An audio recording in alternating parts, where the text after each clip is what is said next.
Nunca pensei que teria que escrever esta história. Até hoje, quando recordo tudo o que aconteceu, sinto um aperto no peito e uma mistura de raiva e alívio. Mas preciso contar, nem que seja para processar tudo aquilo que vivemos e celebrar a recuperação da minha avó. Esta é a história de como meus tios, Roberto e Mariana, se aproveitaram da bondade da família e quase destruíram a mulher mais importante da minha vida. Tudo começou há cerca de 2 anos, quando minha avó Helena completou 83 anos. Ela sempre foi uma mulher independente, forte, daquelas que criou 5 filhos praticamente sozinha depois que meu avô faleceu. Sua casa, uma construção antiga mas confortável no bairro onde cresci, era seu refúgio e seu orgulho. Cada cômodo tinha uma história. Cada móvel carregava memórias de décadas. Foi nessa época que meu tio Roberto, o filho do meio, apareceu com uma proposta que parecia perfeita. Ele e a esposa Mariana estavam preocupados com vovó morando sozinha. Disseram que queriam se mudar para lá, temporariamente, para cuidar dela. Afinal, ela estava ficando mais velha e poderia precisar de ajuda com tarefas do dia a dia. Minha mãe, a filha mais velha, ficou desconfiada desde o início. Ela conhecia o irmão melhor do que ninguém. Roberto sempre foi o mais preguiçoso da família, aquele que nunca conseguia manter um emprego por muito tempo e sempre tinha uma desculpa pronta para seus fracassos. Mariana, por sua vez, tinha fama de gastadeira e de viver além das próprias possibilidades. Mas vovó, com seu coração enorme, aceitou a proposta sem hesitar. "São minha família", ela dizia. "E família a gente acolhe sempre." Quando Roberto e Mariana se mudaram, trouxeram pouquíssimas coisas. Isso deveria ter sido o primeiro sinal de alerta. Eles alegaram que era uma mudança temporária. Mas qualquer um com meio cérebro perceberia que estavam fugindo de alguma situação financeira complicada. Mais tarde, descobrimos que haviam sido despejados do apartamento onde moravam por falta de pagamento. As primeiras semanas foram tranquilas. Eles se comportavam bem na frente da família, preparavam algumas refeições, mantinham a casa minimamente organizada. Vovó parecia contente com a companhia. Mas minha mãe, que visitava a casa pelo menos 3 vezes por semana, começou a notar coisas estranhas. A geladeira, que minha mãe sempre mantinha abastecida para a vovó, estava constantemente vazia. Itens caros que ela comprava, queijos especiais, frutas nobres, os chocolates importados que vovó adorava, desapareciam em questão de dias. Quando questionada, vovó dizia que todos estavam comendo. Mas havia algo em seu tom de voz que não convencia. Depois começaram as mudanças mais visíveis. A televisão da sala, uma Smart TV que meus primos haviam presenteado vovó no aniversário, foi emprestada para o quarto que Roberto e Mariana ocupavam. O notebook que vovó usava para fazer videochamadas com os netos que moravam longe simplesmente sumiu. Quando perguntamos, Roberto disse que estava no concerto, mas nunca mais voltou. O que não sabíamos era que, quando a família não estava por perto, a verdadeira natureza de Roberto e Mariana se revelava. Foi meu primo Lucas, de apenas 16 anos, quem primeiro presenciou algo terrível. Ele havia esquecido a mochila na casa da avó e voltou para buscá-la sem avisar. Ao entrar pela porta lateral, que sempre ficava aberta, ouviu gritos vindos da sala. Era Roberto, berrando com vovó sobre dinheiro. Ele exigia que ela sacasse mais dinheiro da poupança, dizendo que ela não precisava de tanto e que já estava velha demais para se importar com essas coisas. Mariana estava ao lado, reforçando. dizendo que eles estavam sacrificando suas vidas para cuidar dela e que isso merecia uma compensação. Lucas ficou paralisado, escondido no corredor, vendo sua bisavó encolhida na poltrona, tremendo, com lágrimas escorrendo pelo rosto. Quando Roberto finalmente saiu batendo a porta e Mariana foi para o quarto, Lucas entrou correndo e abraçou vovó. Ela implorou que ele não contasse nada. "Eles vão ficar mais bravos", sussurrou. "Por favor, não fala nada." Mas Lucas contou. E foi aí que começamos a investigar de verdade. Nos reunimos, minha mãe, meus tios Cristina e Paulo, os outros filhos de vovó e alguns dos netos mais velhos. Precisávamos descobrir o que realmente estava acontecendo. Minha mãe conseguiu acesso às contas bancárias de vovó, das quais ela era co-titular, justamente para ajudar em emergências. O que descobrimos foi devastador. Em menos de um ano, Roberto e Mariana haviam retirado mais de R$ 80 mil da poupança da minha avó. Havia saques frequentes, transferências para contas que não reconhecíamos, pagamentos de cartões de crédito que não eram dela. Eles haviam literalmente saqueado a economia de uma vida inteira. Mas o pior nem era isso. Instalamos uma câmera escondida na sala. Algo que me partiu o coração ter que fazer, mas era necessário. As imagens que capturamos nas 2 semanas seguintes eram de arrepiar. Roberto gritava com vovó por qualquer motivo. Se a comida não estava do jeito que ele queria, se ela fazia barulho pela manhã, se ela recebia visitas sem pedir permissão. Mariana era ainda pior. Tinha um talento cruel para a humilhação psicológica. Dizia que vovó era um fardo, que ninguém mais a queria, que ela deveria ser grata por eles estarem ali. Em um vídeo particularmente doloroso, Mariana escondeu os remédios de pressão de vovó como castigo por ela ter reclamado da bagunça na cozinha. Vovó havia se tornado uma prisioneira na própria casa. Eles controlavam quando ela podia sair, monitoravam suas ligações telefônicas, interceptavam visitas. Ela emagrecia a olhos vistos, não apenas pela falta de alimentação adequada, já que eles comiam o melhor e deixavam sobras para ela, mas pelo estresse constante e pelo medo. Marcamos uma reunião familiar, mas não avisamos Roberto e Mariana sobre o verdadeiro propósito.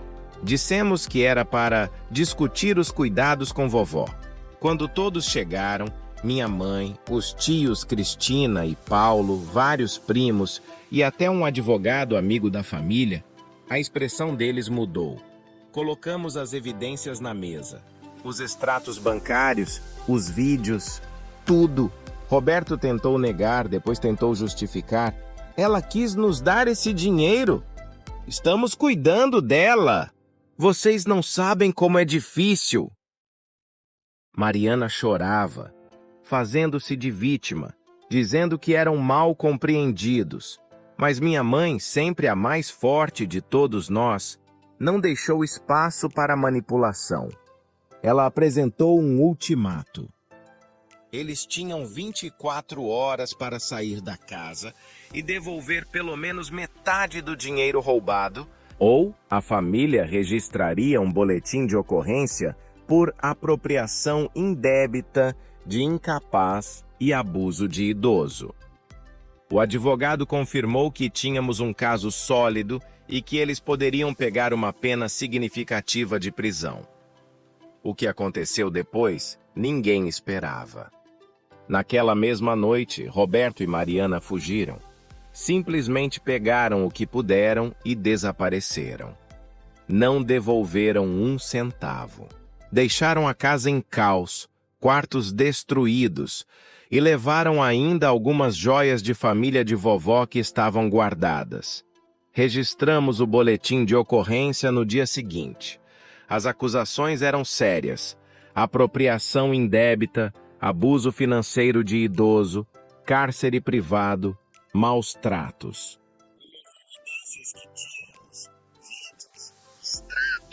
Testemunhos da família e de vizinhos que também haviam notado coisas estranhas, os mandados de prisão foram emitidos em questão de semanas. Até hoje, quase 6 meses depois, Roberto e Mariana continuam foragidos. Segundo investigações da polícia, eles podem estar em outro estado, possivelmente usando nomes falsos. O dinheiro que roubaram provavelmente já foi gasto em grande parte, conhecendo o histórico de irresponsabilidade financeira dos dois. Mariana foi vista uma vez em uma cidade do interior, mas quando a polícia chegou ao local, ela já tinha fugido novamente. A família inteira rompeu relações com eles. Até mesmo os parentes que inicialmente tentavam defender Roberto. Ele é da família? Todo mundo merece uma segunda chance. Mudaram de ideia ao ver o estado em que vovó ficou. Mas nem tudo nessa história é escuridão. A parte mais importante, a que me faz chorar de alívio e gratidão, é a recuperação da minha avó. No início, ela estava devastada, não apenas pelo trauma do que havia sofrido, mas pela culpa que sentia. Eu deixei eles fazerem isso comigo, ela repetia. Fui fraca. Levou semanas de conversas, de apoio psicológico profissional e de muito amor da família para que ela começasse a entender que ela não tinha culpa de nada. Ela foi vítima de abuso, manipulação e crueldade. Minha mãe se mudou temporariamente para a casa dela. Outros membros da família criaram um cronograma de visitas para que vovó nunca ficasse sozinha nos primeiros meses. Levamos ela para consultas com um terapeuta especializado em trauma de idosos. Preparávamos suas refeições favoritas. Assistimos suas novelas antigas com ela. Fizemos um álbum de fotos digital com todas as memórias boas da família. Aos poucos, vovó começou a voltar. Primeiro foram pequenos sinais. Um sorriso genuíno ao ver um neto. Uma piada que ela costumava fazer. O interesse em cozinhar novamente. Depois, vieram as mudanças maiores. Ela começou a fazer caminhadas pela manhã de novo. Voltou ao grupo de artesanato da igreja. Retomou as videochamadas com os netos que moravam longe, agora com um tablet novo que compramos para ela. O momento que mais me marcou foi quando, cerca de 4 meses depois da fuga de Roberto e Mariana, vovó reuniu toda a família na sala dela. Ela estava em pé, firme, com aquele olhar determinado que eu reconhecia da minha infância.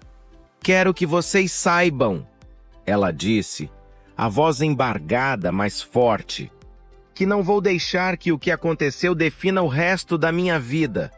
Aqueles dois me machucaram, me assustaram, me roubaram.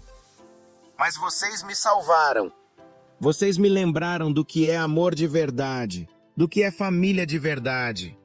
Eu vou viver o resto dos meus anos cercada por esse amor, e não pela lembrança da maldade deles. Não havia um olho seco na sala. Hoje, vovó está com 84 anos e está mais forte do que nunca. Ela recuperou o peso que havia perdido, a cor voltou ao seu rosto e aquele brilho nos olhos, que achamos que nunca mais veríamos, está de volta. Ela plantou um jardim novo no quintal, retomou suas aulas de pintura e até começou a namorar um senhor muito gentil que conheceu na igreja. Quanto ao dinheiro, conseguimos recuperar uma pequena parte através do bloqueio de algumas contas que Roberto havia aberto. Não é nem perto do que foi roubado, mas vovó diz que não se importa. Dinheiro a gente recupera, tempo não, ela sempre fala.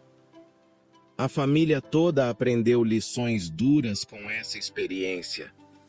Aprendemos que nem sempre podemos confiar cegamente em laços de sangue, que precisamos estar atentos aos sinais de abuso, especialmente com nossos idosos, que são tão vulneráveis, que a ganância pode transformar pessoas em monstros. E mais importante, que o amor verdadeiro e o apoio da família podem curar até as feridas mais profundas. Roberto e Mariana ainda são foragidos da justiça. Um dia eles serão encontrados e responderão pelos crimes que cometeram. Mas honestamente, eles não importam mais. Eles escolheram seu caminho de covardia e crueldade e agora vivem como fugitivos, sempre olhando por cima do ombro, sem paz, sem família, sem dignidade.